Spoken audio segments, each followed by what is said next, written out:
Welcome everybody to the LNN, that's right, the Latin Nerds Network. I'm Jose. This is my review for Jungle Cruise. Of course, Disney's Jungle Cruise here. This is another attempt by Disney to try to make a movie franchise out of one of their rides in the theme parks. Of course, we know Pirates of the Caribbean years ago. We got a Haunted Mansion. Oh, Eddie Murphy, come on, bro. But I digress. That way, standing here, this is one I wasn't quite excited about. I wasn't sure what kind of story they can really make out of a Jungle Cruise ride. I mean, from memory recalls, Jungle Cruise, the ride is not that good. I mean, it's one of those rides where, you get tired of being out in 90-degree weather in Orlando. You want to go indoors, sit down, just kind of chill off a little bit in a little 20-minute boat ride with some guy telling really bad dad jokes for the most part. That being said, the trailers weren't that exciting. That being said, my expectations were lowered, and I don't know if that has anything to do with how I felt about the movie overall. But I gotta say, it really wasn't that bad. It was actually kind of fun and entertaining for the most part. I mean, make no mistake, it's not a great film. This doesn't reach the heights of a Pirates. But again, it's way better than something like Haunted Mansion here. And the reason being is quite simple. And that's the two stars that we have here. Of course, we got Emily Blunt and Dwayne "The Rock" Johnson. Emily Blunt plays this kind of a wannabe professor. She's soon to be professor anyway. And she's searching for something called Tears of the Moon, which is these leaves or petals that come off this magical tree, which is hidden somewhere in the Amazon, something like that.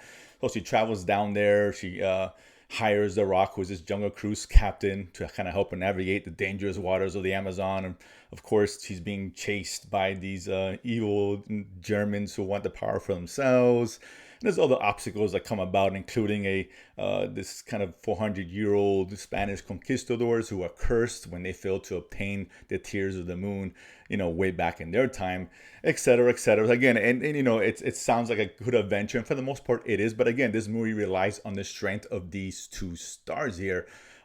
Listen, Emily Blunt's great. She can do no wrong in my eyes. She has so much range. She's fantastic. And The Rock, listen, who doesn't like The Rock? I love The Rock. I dub him movie ketchup here. You can put him in anything, it's going to make it just a little bit better. Put him in a shitty movie and it becomes watchable because of The Rock. This is why he's one of the biggest stars, if not the biggest star in Hollywood here. And again, the strength of this movie is set upon their shoulders, and they're so good together. They're really kind of make you buy into what's going on. Sometimes this silly little adventure that's happening here. They're so charismatic, particularly The Rock. The banter and back and forth, the chemistry is spot on here, and they're kind of fun to watch. I can't deny that. Ultimately, this is something that's going to appeal to a lot of families. A fun family adventure, and it's just almost like a cross between Raiders of the Lost Ark meets The Mummy, Brendan Fraser's Mummy back in the 90s here, where you have that kind of overall kind of adventure vibe of Indiana Jones, but it's got that cheesy campiness that came with something with The Mummy. That being said, that's the part that's kind of hit or miss on me because a lot of the jokes, some are funny. Don't get me wrong, I was laughing throughout. Don't get me wrong, but some of them don't fall really flat. They're kind of dumb and lame and dumbed down. I guess I get it because, like, at the end of the day, it's a family film. It's Disney. It's going to appeal to the kids, and a lot of the kids in the audience were laughing. So that speaks to what I think kids are going to feel about this film. You can do worse than going with your family out to check it out this weekend or seeing it at home and premiere access via Disney Plus and all that. But besides that, I mean, one of the biggest gripes is the length. This is a movie which is about 2 hours and some change. It's about 15, 20 minutes too long. Particularly the third act tends to drag a little bit. CGI is hit or miss, but for the most part, it's fine. But listen, overall, this is something that I'm not saying I'm highly recommending this film. It's a mild recommendation. Again, a good family film. You want to have a good time with the kids. You guys, still want to have interest to go into the theaters. Depending on the COVID situation still going on, you could do worse than checking out this movie or even watching it at home for $30. If you got a family of 3 or 4, it's actually cheaper than actually going to the theaters. And it's a fun ride. Just kind of curb the expectations. Nothing spectacular. I can see that again. Turn this into a franchise, maybe, I don't know. But with The Rock and Blunt carrying the load here, it's actually not a bad time at the theater.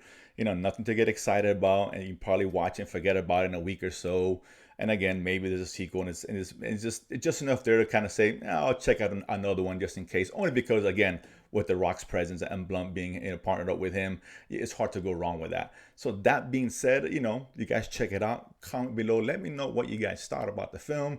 Don't forget here, the Latin Nerds Network. I got a show every Tuesday, The Watch List. Me and my co-host, we review all the new release shows that came on streaming across all the platforms. Check us out or recommend what you guys should and shouldn't watch. We just dropped the show. It's going to start weekly as well, called Nerdsplaining. We kind of take a deep dive in all things geek, movies, TVs, comics, action figures, etc. I'm co-hosting with a very funny comic, Eric De Silva.